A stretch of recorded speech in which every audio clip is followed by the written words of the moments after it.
What's up, YouTube? It's been a minute, but it's funny. I have a whole list of topics that I kind of want to do in sort of this podcasting style, for lack of a better thing of calling it.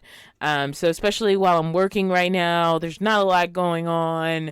I think it'd be really cool to kind of do a little bit more just chatting about van life topics where I feel like I have stuff to say that could be interesting to people thinking about getting into the lifestyle, especially since I've been living out of vehicles for quite a while now, like over 3 years. And so I have things to say about the lifestyle, about living it. And one of the big things that comes up a lot is van life cheap or expensive? When you approach the question of is van life cheap or expensive, there are a lot of factors that can affect basically the answer that you arrive at.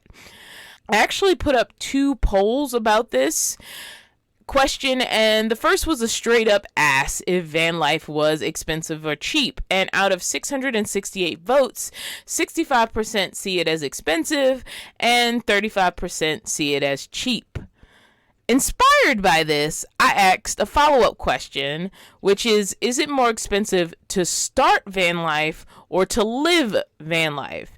And out of 826 votes, 79% said the biggest cost was startup, and 21% said living the van life was more expensive than the starting.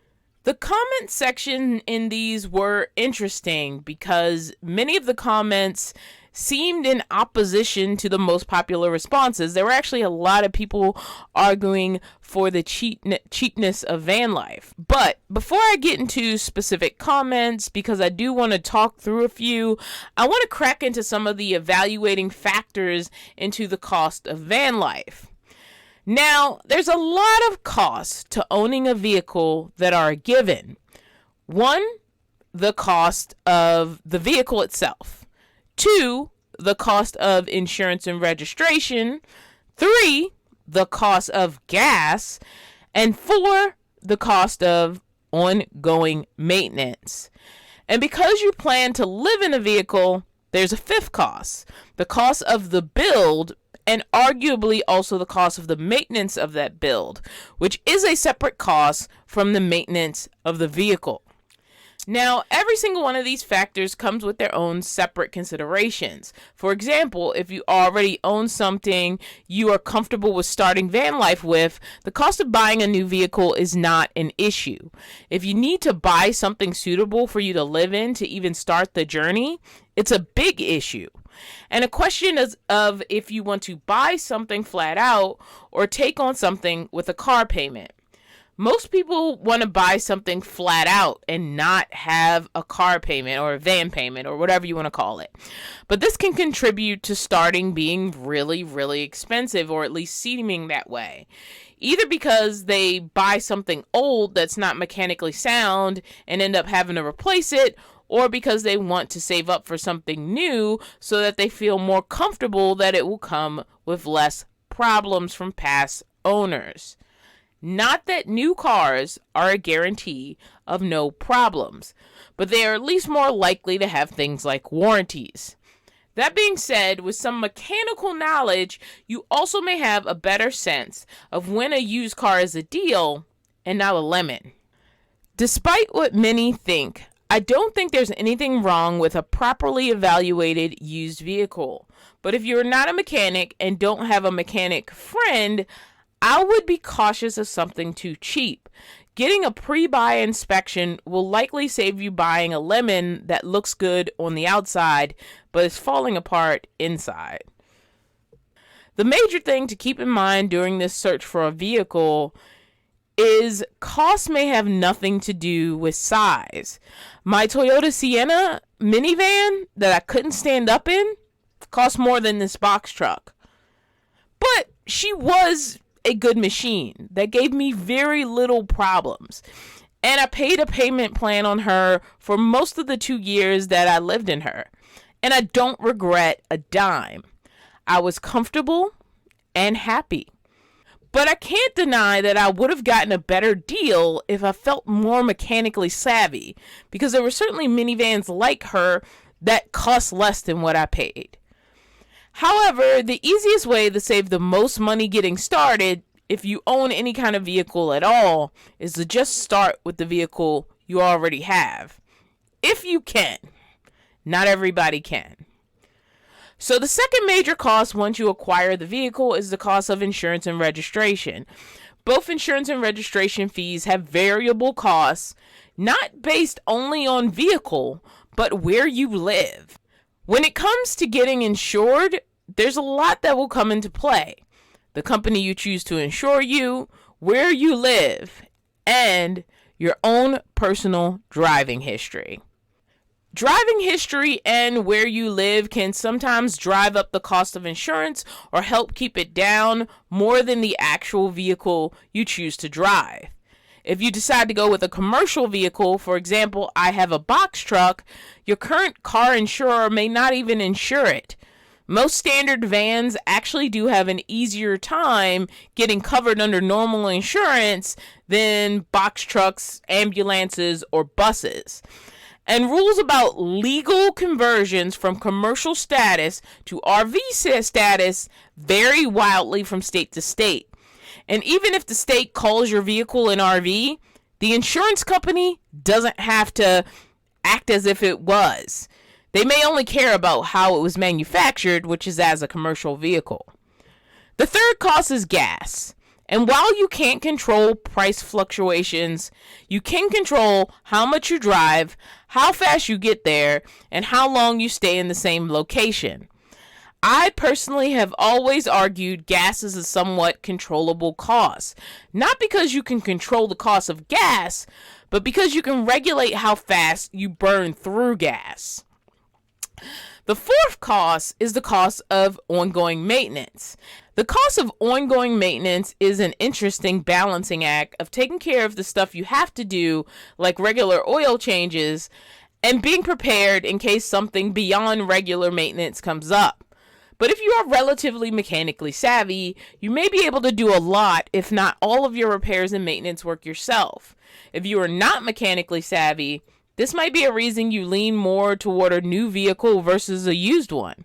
But rather you go new or used if you are not comfortable tinkering under your own hood, and I don't criticize this because I'm still not comfortable with this, but you will depend a lot more on mechanics and will need to have the funds to pay them, not only if something goes wrong, but also for the basic upkeep that keeps vehicles going. I disagree with people who rate maintenance and repairs at a higher cost for older vehicles. It honestly depends more on the mechanical quality and care the vehicle had in its lifetime than the age of the vehicle.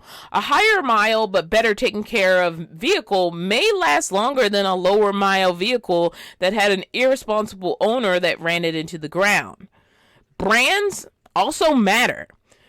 A Mercedes Sprinter is, at the end of the day, a Mercedes. And when they do find themselves needing repairs at the Mercedes dealership, they tend to be pricey repairs. Now, the fifth cost is the cost of the build.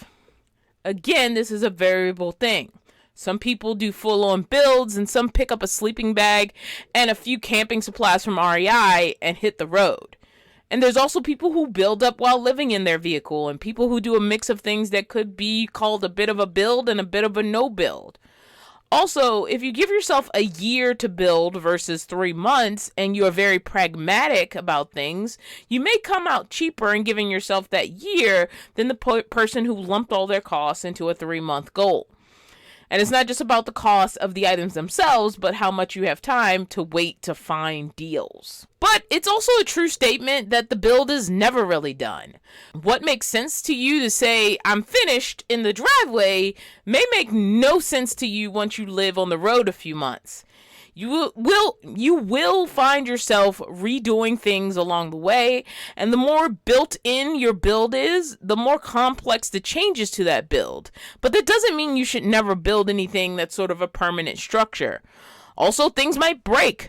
Van life is the only life where you will build a house and then constantly drive that house down bumpy roads. daily living in your vehicle is going to show some wear and tear over time in the house part, just like it will with the vehicle part. However, taking the cost of the build itself out of the equation, here's the thing about the other vehicle costs that we have already talked about. Many of us have to own vehicles anyway, and therefore we have some form of most of these costs anyway. For many, it's not a direct trade-off that if they leave van life, they suddenly will have none of those vehicle expenses. They'll just have them in a different form.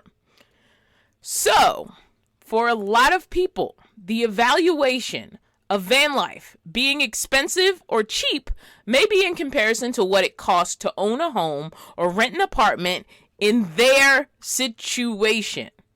If you are a 5-minute walk from work and only use your car for pleasure trips or shopping, you may have very limited fuel costs, and the cost of living otherwise may work out for you to be fairly cheap. Or maybe you fully own your current car and your house doesn't have a mortgage. It's paid off. So even if you drive to work every day, your cost of living to have both a car and a home might not be crazy. But if you have a car payment and a rent payment, and if on top of that you have a long commute in an expensive city, what it costs in gas to get to and from work every day might be a lot. And so the idea of cutting the rent payment, even if your cost of vehicle ownership goes up a bit, might feel like the best hack ever revealed to you. Now, of course, there are other ways besides living out of a vehicle to curb the cost of housing. If you have family who will let you live with them either very cheap or completely free, or if you have positive feelings and experiences surrounding roommate relationships and roommate living, you could find a roommate situation where the expenses are divided up enough that is cheaper than van life, or at least affordable according to your status of what that looks like. But let's be honest, there's more to van life than making it cheap for cheap's sake. A good bulk of people in van life by choice are in it for the travel. But even if van life for you is totally about travel, when done with the express goal of keeping startup costs and travel costs down, it's still the cheapest way to do a travel lifestyle.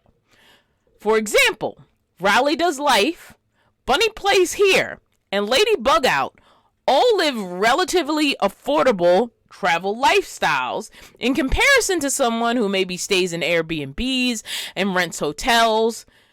And since they do a lot of free camping, they aren't even drowned in the RV park fees some RVers find themselves drowned in trying to stay places with hookups.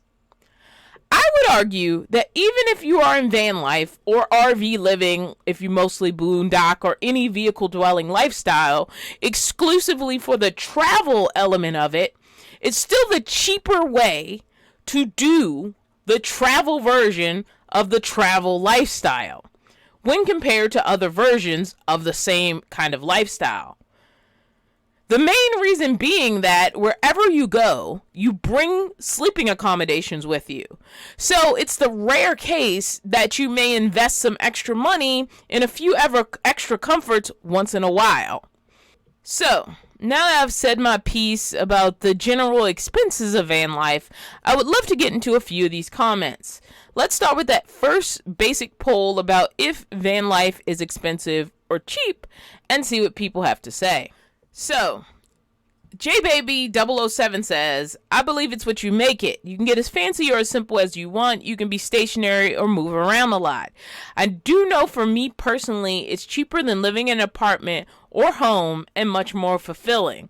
And again, that gets into the comparative cost thing. Even if you argue getting a vehicle is expensive, insuring a vehicle is expensive, and gas in it is expensive, if you're willing to make adjustments based on your own personal budget, you can really hack this to work for you.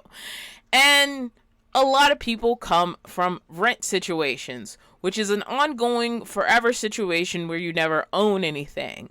whereas you get to own your vehicle.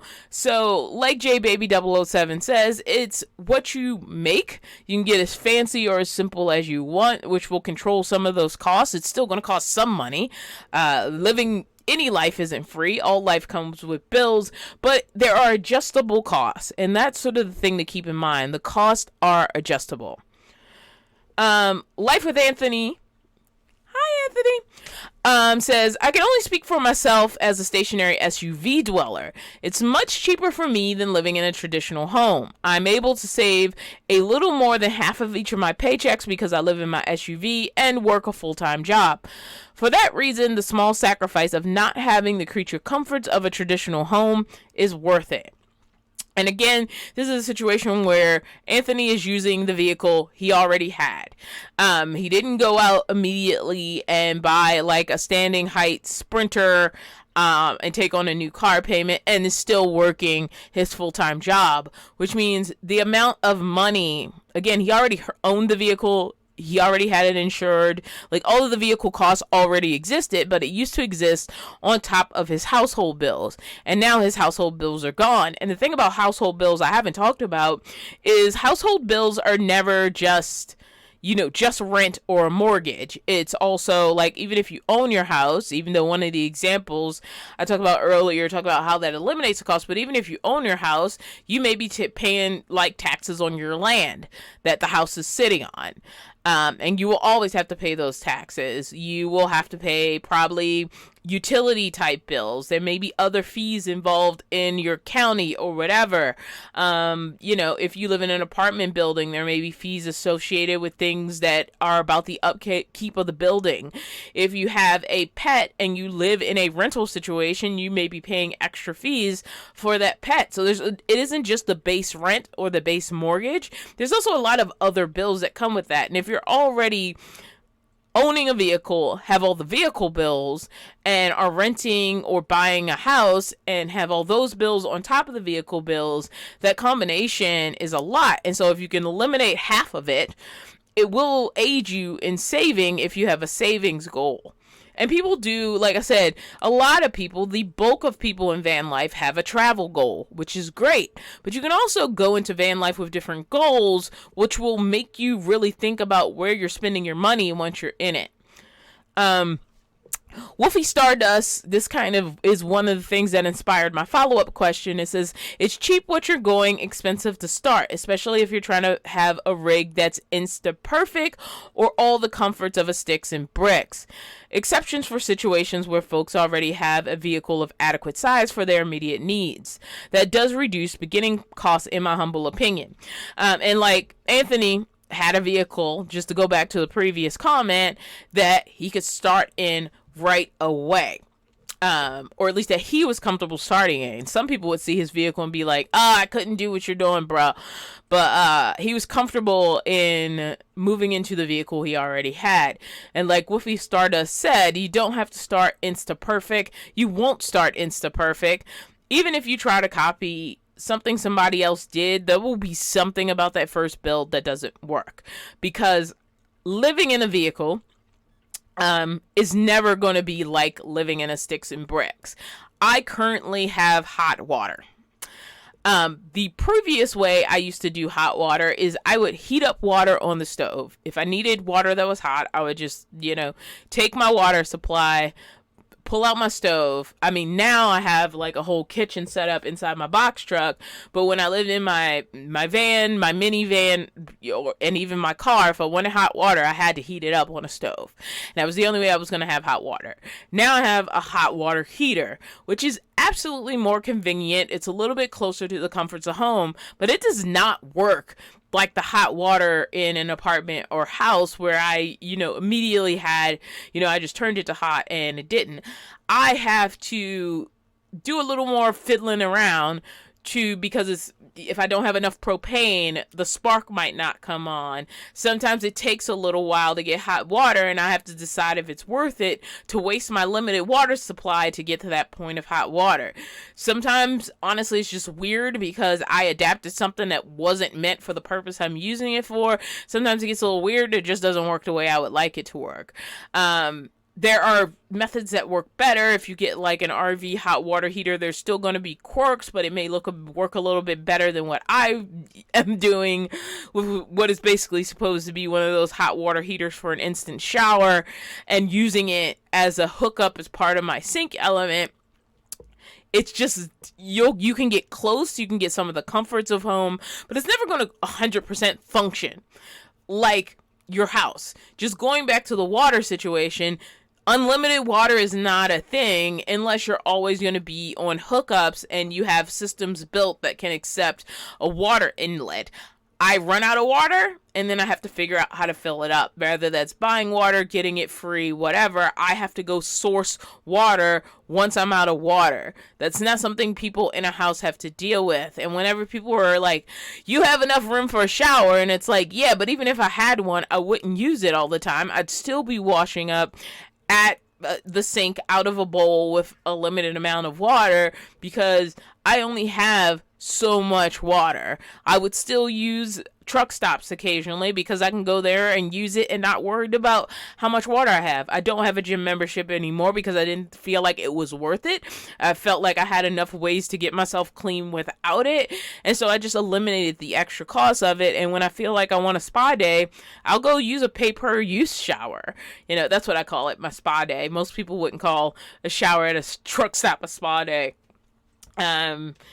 And, you know, there are times I just have access to people who will let me use their shower every once in a while. When they don't, I have more than a few systems in here for getting clean that aren't standing under unlimited running water, which most people can't do even when they build a shower, because you still need water for it. At the end of the day, you still need water for it. It's also why probably, I mean, some of it is for certain people's standards of trying to live better and trying to be more green, but the reason why a lot of people end up with dry toilets is because water in a toilet is also more water that you have to think about having, acquiring, cleaning, etc. That is a additional concern that you don't have when you live in a house. So even if you're trying to be insta perfect, as soon as you get on the road, and just because everything on the inside looks like some cute little apartment, there's still all these functions that aren't going to be like an apartment. And that was a huge jump off from what Woofy Stardust says, but it just sparked that comment in me.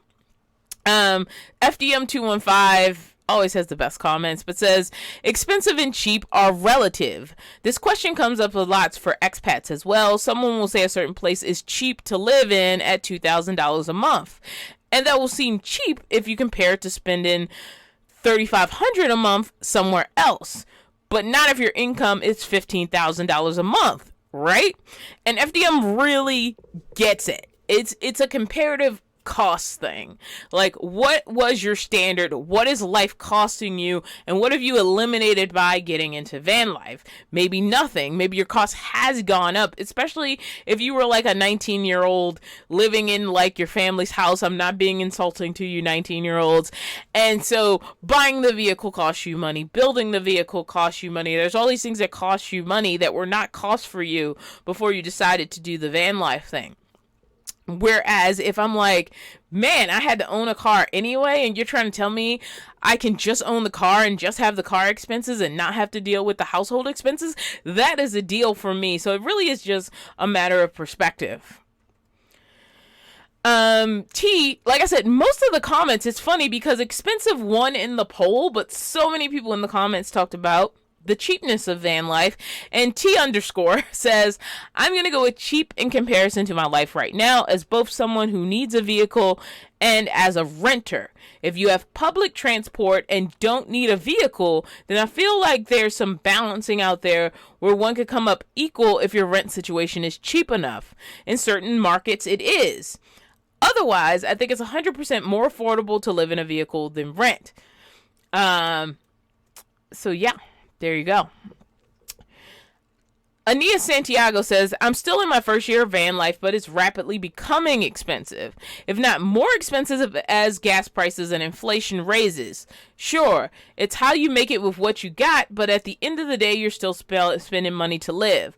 I'm not regretting this lifestyle because the trade-offs for me are still worth it, but the rising expenses do get challenging words. And there has been definitely a higher expense to starting van life for a number of reasons. One, there's a lot of costs that just are going up, such as gas. Gas has been rising for a while. And everybody is paying more than they're used to spending wherever they are.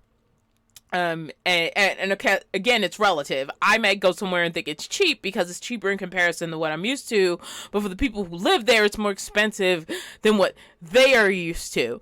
But any way you swing it, gas has been getting more expensive. Also, finding vehicles has become more expensive. The price of used vehicles have been going up lately. The price of wood has been going up lately. So if you want to do any kind of active build, it's going up. And then the popularity of certain vehicles, for example, schoolies. School buses right now, especially like short buses and popular sizes, ones with the van cabs, especially shuttle buses, like the price of those have been going up a little more, especially built out, because the popularity of that as a platform has been going up. There was a time those were the outliers. People mostly wanted like the Sprinters and the Ford Transits and the what's the other one, the ProMasters, and that was the three. That was the three. If you had anything else, you were just some little weirdo on the fringe of van life. Like, those were the cool vans. And there's been a lot of reshaping, and I think that's because people were entering with a more limited budget. So they're like, what else is out there that's standable? Because standable is popular, that's not one of these three expensive vans. And so other forms of vehicle, i.e. I'm in the box truck, started to be things people looked into, especially the shorter schoolies and the shuttle bus schoolies. And those are more expensive than they used to be. So then again, this is a cost comparison to what to do A used to cost this, and to do A now costs this, which is higher. Therefore, it's expensive. So it's all a matter of perspective. And this is what I'm saying, like, expensive as an independent thought versus expensive as in comparison to what life costs for a person without van life. Cat and Dogs on Wheels says, still cheaper than sticks and bricks. I can control fuel consumption. Just have to change travel plans with fuel prices spiking. And again, there is an expense to van life that is rising, which makes it arguably expensive, but Cat and Dogs sees it as still comparatively cheap. External Influences has a beautiful comment, says, gas has doubled where I live.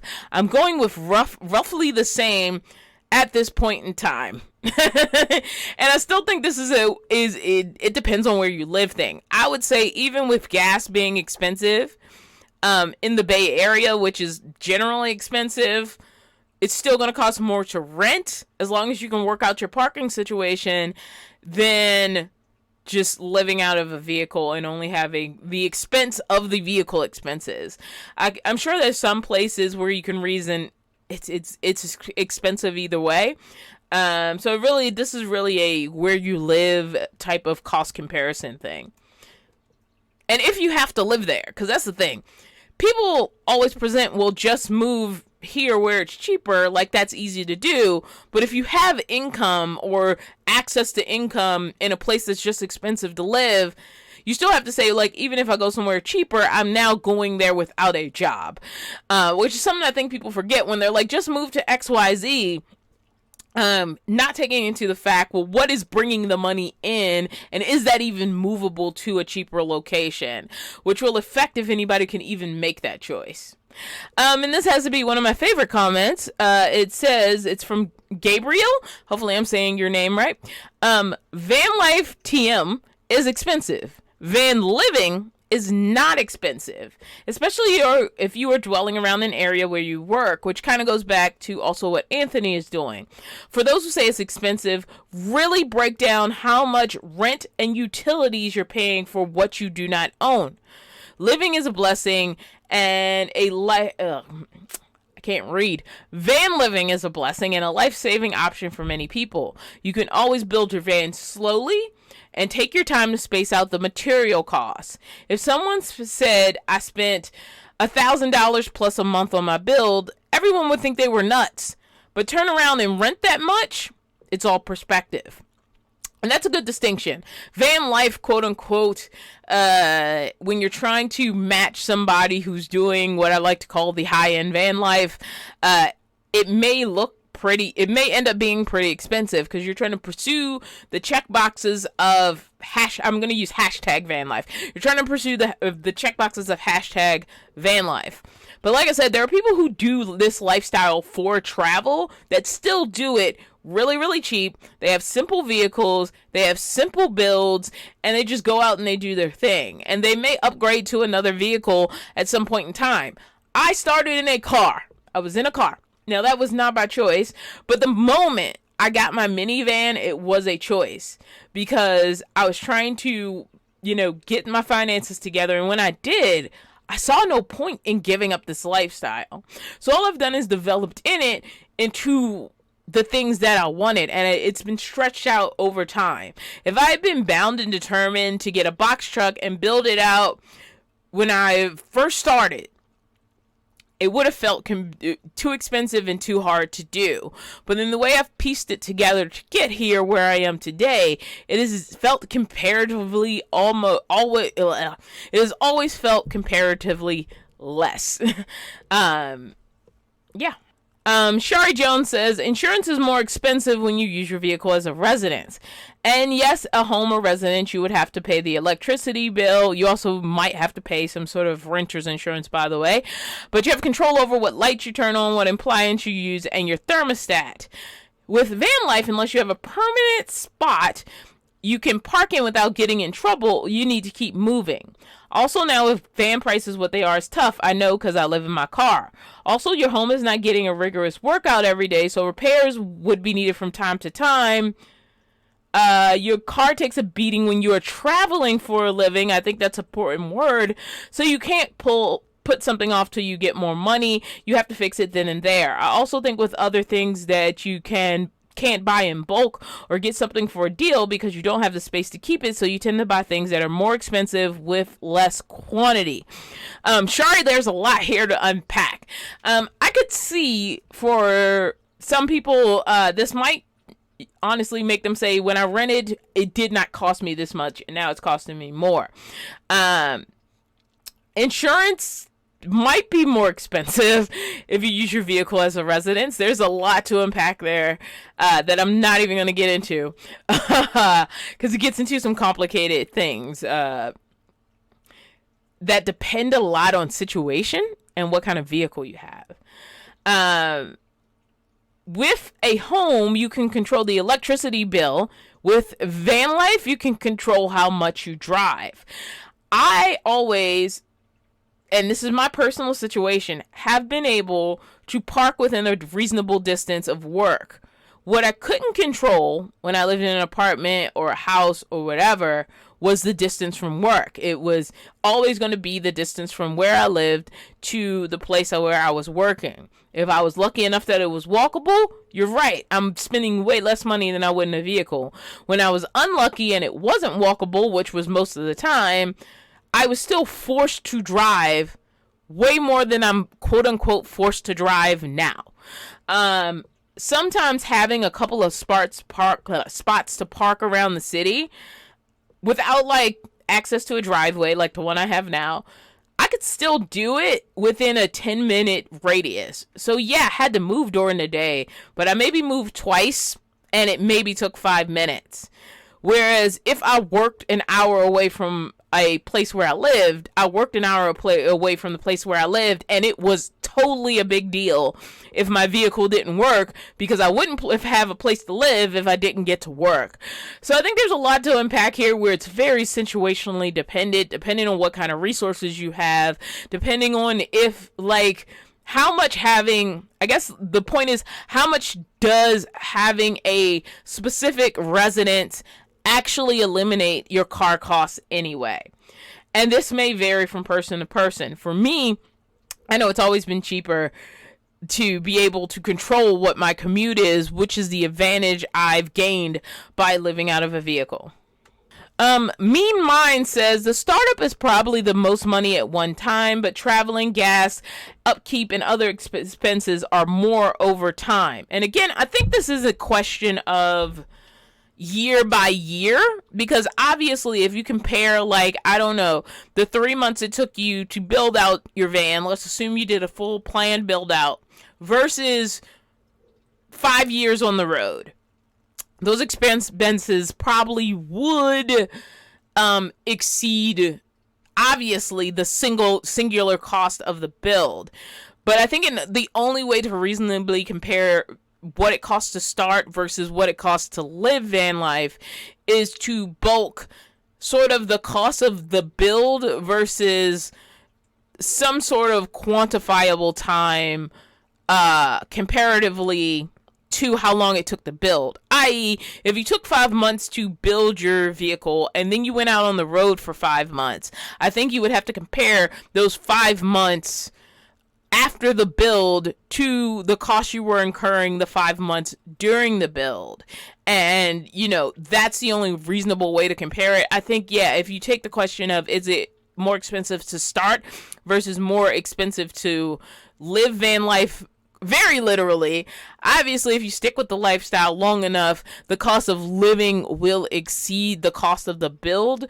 But I also think that's an unreasonable comparison. You more have to say, how long did it take me to build? How much did that cost me?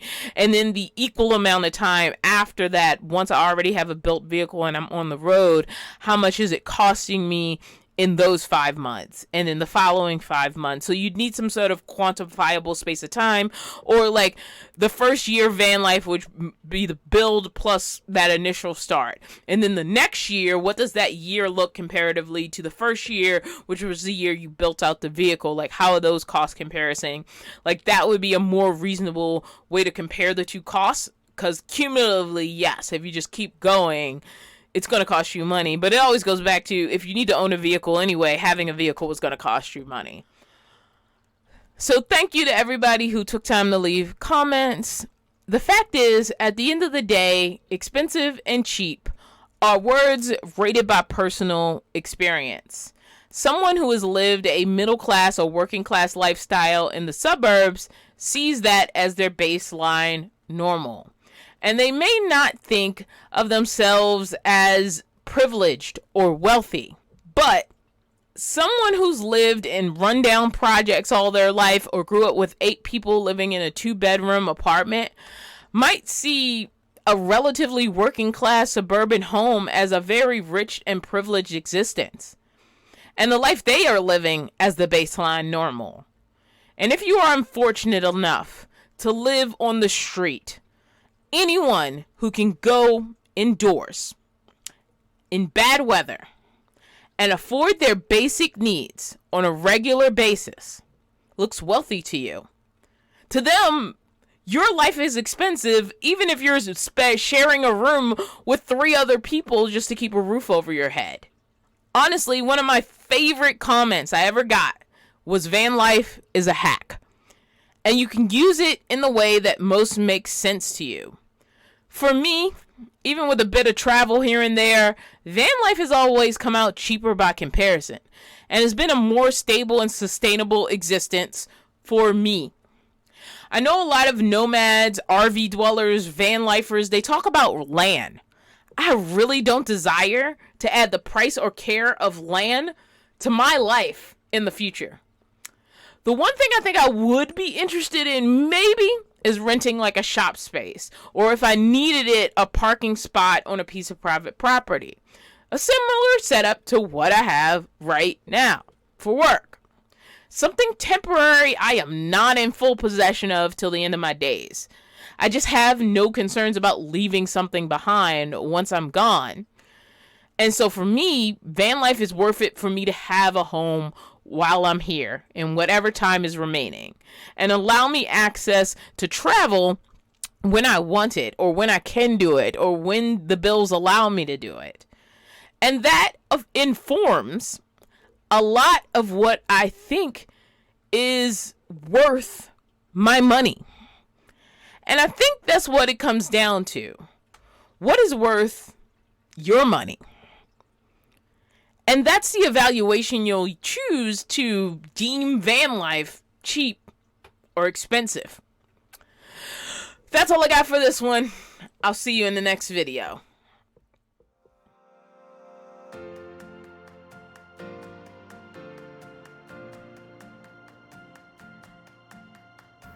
Thank you to everyone who's joined me for this video. It's been a little bit of a rough kick in the butt starting this job at the Oregon Shakespeare Festival, but it's in a good way. There's nothing bad about it. It's taking out my energy in like the best way to kind of be here and be present and do this job. But I haven't forgotten about you guys. It's always in the back of my mind that I would really want to start kicking out these videos. And I do think a lot of the videos that come out during this will be in this podcasting style. So let me know what you think of that. If you hate it, let me know. If you love it, let me know. And if you're like, this is not what I'm here for, and you unsubscribe, it's totally cool. There's a lot out there on YouTube, and I am not everyone's cup of tea. As always, thank you to the people who continue to support me on Patreon and YouTube memberships. You are just wonderful. You're a support system I never expected to find out here when I started this journey, when I started this channel, and I am grateful for all of you. And that's even when I don't have all the energy to put out a lot of videos. Thank you so much for being here, for watching my videos, and for just helping this channel grow. I'll see you next time.